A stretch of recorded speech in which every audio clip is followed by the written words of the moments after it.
They say experience is the best teacher. But in the fast-paced world of tech startups, experience is often seen as a burden rather than an asset. I learned this lesson the hard way at Innovate Tech Solutions, a company I helped build from a small coding project into a $100 million enterprise. My name is Michael Anderson, and after 20 years of building secure systems for companies ranging from small businesses to Fortune 500 corporations, I thought I'd seen it all. But nothing prepared me for how quickly success could turn into betrayal, especially when ambition and inexperience collide. The morning everything changed started like any other. I arrived at our sleek downtown office at 6:30 a.m., 2 hours before most of the young innovators would roll in with their cold brew coffees and latest tech gadgets.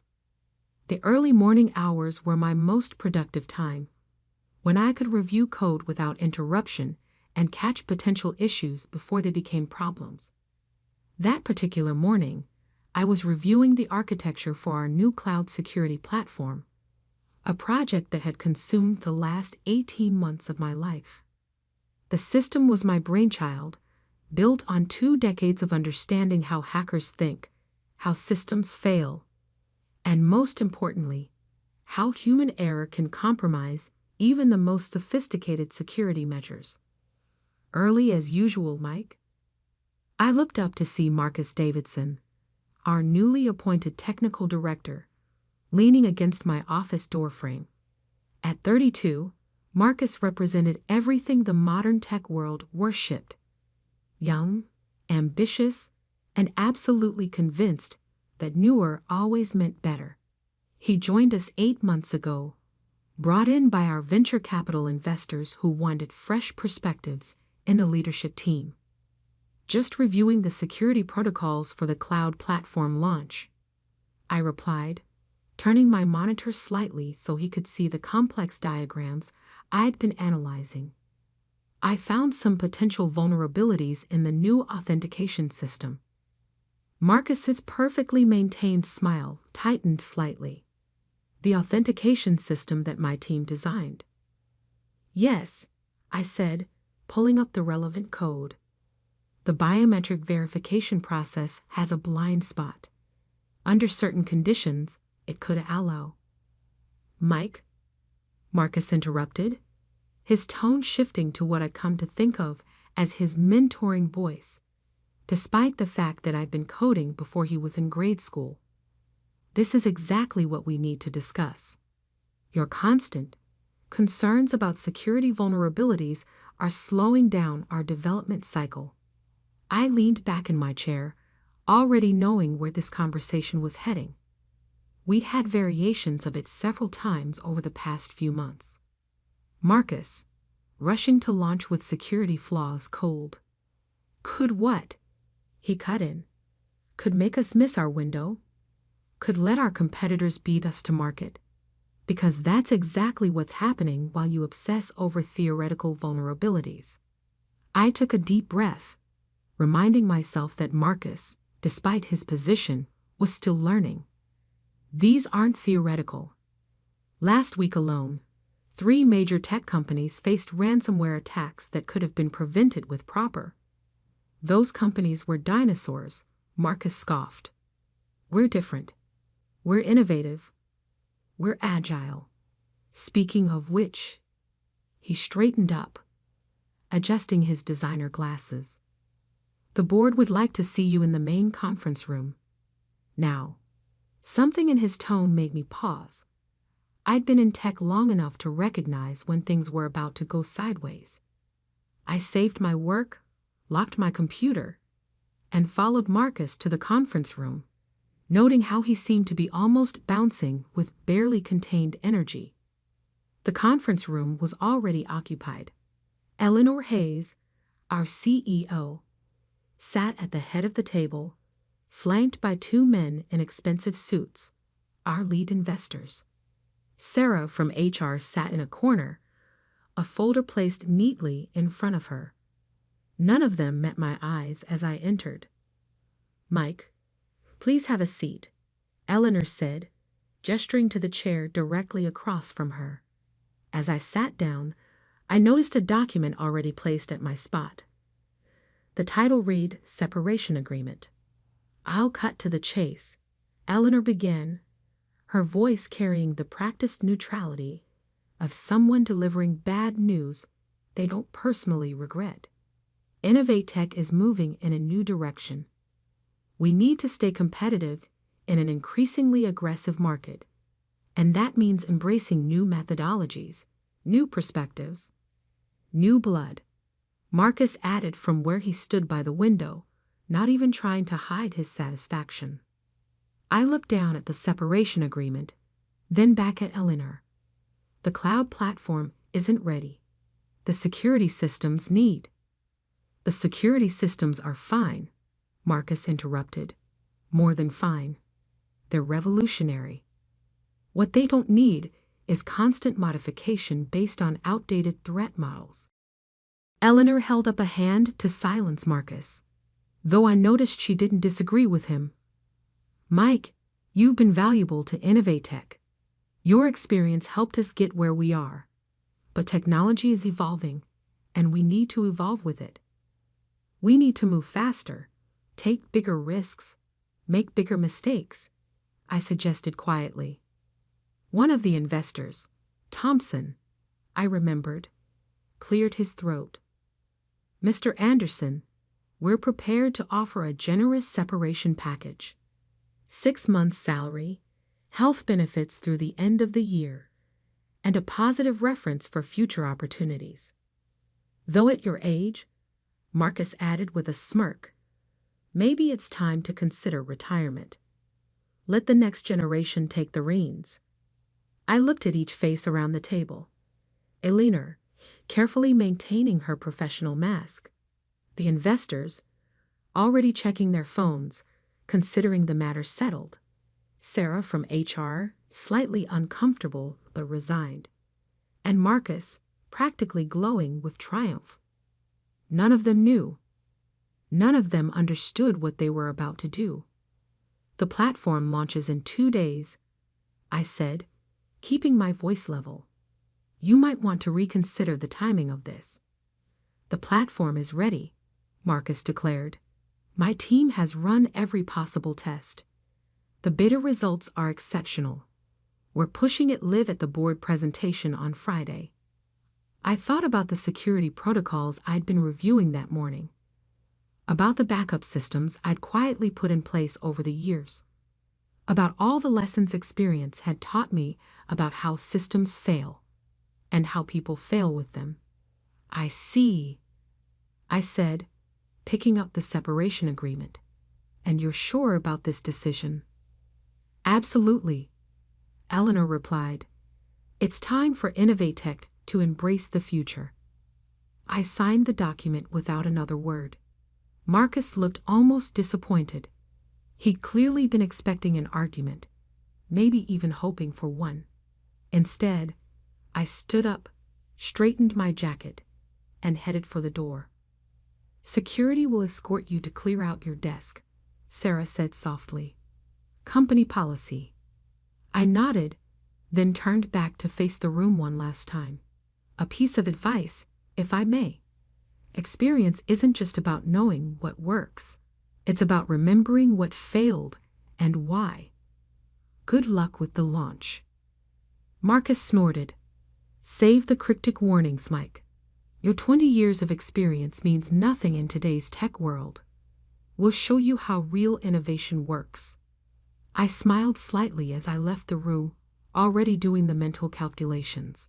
In exactly 48 hours, during their big board presentation, they would learn exactly why experience matters. Sometimes the most valuable lessons are the ones you learn the hard way. As security watched me pack up my office, I thought about all the outdated security measures I'd implemented over the years. The redundant systems Marcus had called paranoid. The backup protocols he dismissed as unnecessary. The carefully crafted fail-safes that no one had bothered to fully understand. In 2 days, during their moment of triumph, they would discover that in technology, as in life, there's no substitute for experience, and some lessons can only be learned through failure. I walked out of Innovate Tech's glass and steel building for the last time, carrying a box of personal items and 2 decades of knowledge they thought they didn't need. Behind me, Marcus was probably already planning how to take credit for my work, how to present himself as the visionary who would lead the company into the future. But the future has a way of teaching its own lessons, and in 48 hours, Innovate Tech would learn exactly how much experience matters in the world of technology. Sometimes the best way to prove your value is to let others discover it in your absence.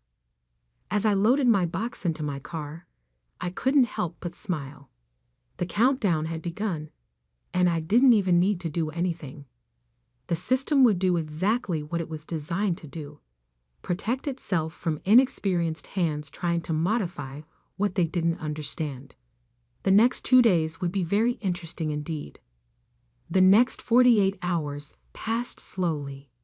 I spent them in my home office, surrounded by 20 years of certifications, awards, and memories, waiting for the inevitable. The system I'd built wasn't just code. It was a reflection of every lesson I'd learned, every failure I'd witnessed, and every attack I'd prevented over 2 decades in cybersecurity. Marcus and his team were about to learn those lessons the hard way. I didn't need to hack anything or plant any viruses.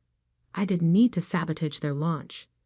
The innovative changes Marcus had been pushing through would do all the work for me.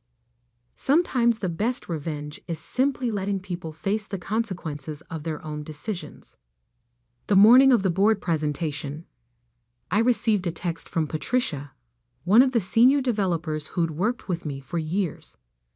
"Mike, something's wrong with the authentication protocols. The test environments are showing unusual patterns." I didn't respond. Patricia was smart. She'd been one of the few who understood why I'd insisted on certain security measures. She'd figure it out soon enough.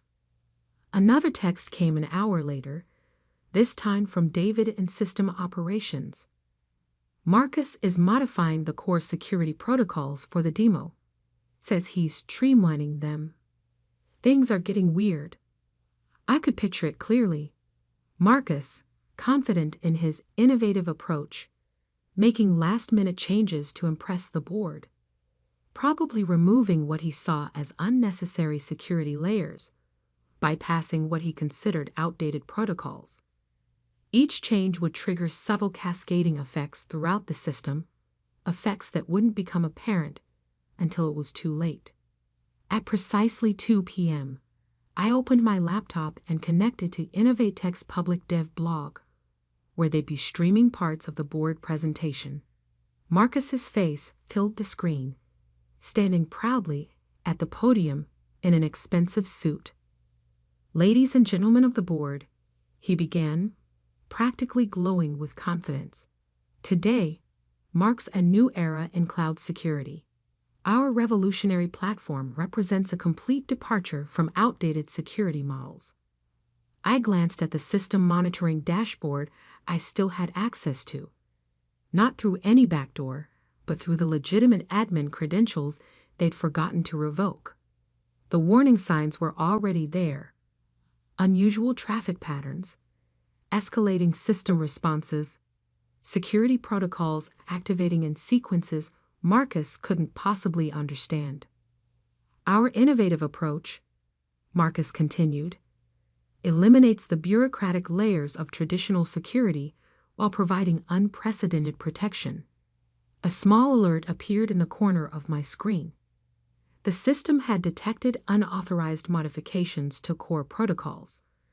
Just as I designed it to do, it was already beginning its automated response. "Allow me to demonstrate," Marcus said, turning to the large display behind him. "We'll simulate a sophisticated attack on our system." I leaned back in my chair, watching as Marcus began the demonstration. He had no idea that he himself was the sophisticated attack the system had detected.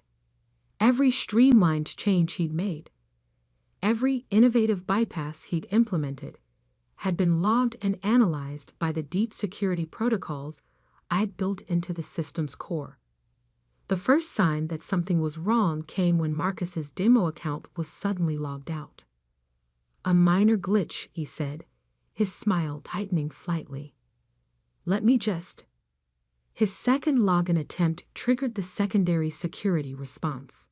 Across the company's network, every modified security protocol began reverting to its original state. Marcus's improvements were being systematically identified and quarantined. "This is unexpected," Marcus stammered, his fingers flying over the keyboard. "Just a moment." Warning messages began popping up on the display behind him. Each one detailed the security vulnerability his changes had introduced, complete with timestamps and severity assessments. The system was doing exactly what it was designed to do, protecting itself from threats, even internal ones. Eleanor stepped forward, her professional composure cracking. "Marcus, what's happening?" "Nothing," he snapped, but his voice had risen an octave. "Just some aggressive security protocols. I'll override them." That's when the main security system kicked in. The large screen behind Marcus shifted, displaying a comprehensive security audit. Every change he'd made over the past 2 days was listed, along with detailed analysis of the vulnerabilities each change had introduced. "As you can see," the automated system announced in its calm, clinical voice, "multiple critical security protocols have been compromised, initiating emergency protection measures." One of the board members stood up, pointing at a scrolling list of numbers. "Are those potential financial losses?" They were. I'd programmed the system to calculate the possible cost of each security breach, a feature Marcus had dismissed as fear-mongering. Now those numbers were telling a story that even the most profit-focused board member could understand. "This is impossible," Marcus protested, his composure completely gone. "These security protocols are outdated. They're unnecessary." On the contrary, the system responded, displaying a new set of data. "These protocols have prevented 4,893 attempted breaches in the past year alone. Would you like to see the attack patterns?" Patricia's face appeared in one of the side windows of the video feed. "The system is running a full security audit. Everything Marcus changed is being identified as a potential threat, because it is a threat. These protocols, they're not just security measures. They're learning algorithms." Understanding dawned on Eleanor's face. "Anderson," she whispered. "This is what he was trying to tell us." The board chairman stood up, his expression thunderous. "Turn it off. Turn all of it off right now." "We can't," Patricia replied. "The system is doing exactly what it was designed to do, protect itself from unauthorized modifications. Every improvement Marcus made actually created vulnerabilities. The system is defending itself." "Defending itself," Marcus shouted. "It's just code. I'm the technical director. I have the authority to." "Authority isn't the same as understanding," Patricia cut in. "These security protocols, they're based on years of real-world attack data. Each layer serves a purpose. They're not outdated. They're battle-tested." The system continued its relentless audit, now displaying a simulation of how Marcus's changes would have left the platform vulnerable to various types of attacks. Each scenario played out in precise detail, showing exactly how real hackers could have exploited the streamlined security. "Mr. Davidson," the chairman said slowly, "did you understand what you were modifying?" Marcus's silence was answer enough. "The potential losses," another board member spoke up. "These numbers. If we had launched with these vulnerabilities, We'd have been liable for every breach. Eleanor finished, her face ashen. Every data leak, every exploit. The system chose that moment to display its final analysis, a comprehensive report showing how the original security architecture had evolved over years of real-world testing, learning from each attempted attack, adapting to new threats while maintaining core protections. "This isn't just code," Patricia said quietly. "This is 20 years of experience encoded into our systems, and we just fired the person who understood it best." My phone buzzed. A message from Eleanor. "We need to talk." I smiled, but didn't respond immediately. Let them sweat a little. Let them fully appreciate the difference between true innovation and reckless change. The board meeting devolved into chaos. Marcus was trying to defend his decisions, but the system kept displaying evidence of how each innovation had compromised crucial security measures. The board members were on their phones, presumably calling their lawyers. Eleanor looked like she had aged 10 years in 10 minutes. Finally, I typed out a response to Eleanor. "The system is working exactly as designed. It protects itself from threats, including well-meaning but inexperienced modifications. When you're ready to discuss real innovation, you know where to find me." Over the next few hours, my phone lit up with messages. From board members, from Eleanor, from various team leads suddenly realizing how much institutional knowledge they'd lost. Even Marcus tried to reach out, his message a mixture of anger and desperate pleading. I responded to none of them. 3 days later, I sat across from Eleanor and the board chairman in a small cafe far from the Innovatech offices. The headlines were still rolling in. Tech startups launched derailed by own security system. The true cost of experience. Innovatech's $100 million lesson. "We were wrong," Eleanor said simply. "We confused innovation with recklessness." The chairman nodded. "We'd like you to come back. Full technical control, board seat, significant equity stake. And Mr. Davidson has been asked to pursue other opportunities," Eleanor finished. I took a sip of my coffee, considering their offer. "The system needs work," I said finally. Marcus's changes, while misguided, highlighted areas where we could improve. Not by removing security, but by making it more adaptable. "You have something in mind?" the chairman asked. I pulled out my laptop, opening a proposal I'd been working on. Innovation isn't about ignoring experience. It's about building on it. Here's how we can make the system better while keeping it secure. They listened intently as I outlined my plans. "Real innovation," I explained, "comes from understanding both the past and the future. From knowing why things work, not just how to change them." 6 months later, I stood in front of the board again, but this time as Chief Security Officer and board member.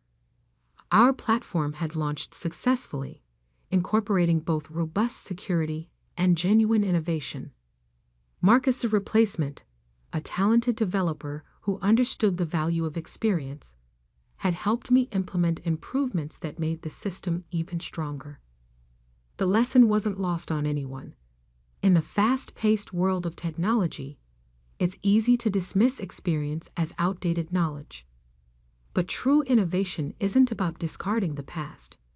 It's about understanding it deeply enough to build a better future.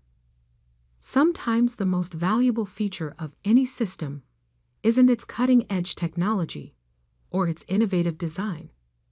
Sometimes it's the quiet wisdom built into its foundations, the lessons learned from years of experience, patiently waiting to prove their worth. As for Marcus, last I heard, he was working at a small startup under the supervision of a senior developer who insisted on teaching him the fundamentals of security before letting him touch any production code. Experience, as they say, is the best teacher. And sometimes the most expensive lessons are the ones you learn by ignoring it. Every morning when I arrive at the office at 6:30 a.m., I smile at the plaque now hanging in the lobby. Innovation respects experience. It's a reminder to everyone that in technology, as in life, the best way forward isn't about choosing between innovation and experience. It's about bringing them together to build something truly revolutionary. The young developers who once rolled their eyes at my outdated concerns now seek out my advice, eager to understand the why behind the how. And when they come up with new ideas, we work together to implement them in ways that respect both innovation and security. That's the real lesson in all of this. True innovation doesn't mean forgetting the past. It means understanding it well enough to build a better future. Sometimes it takes a crisis to remind us of that truth, but once learned, it's a lesson that proves its value every single day.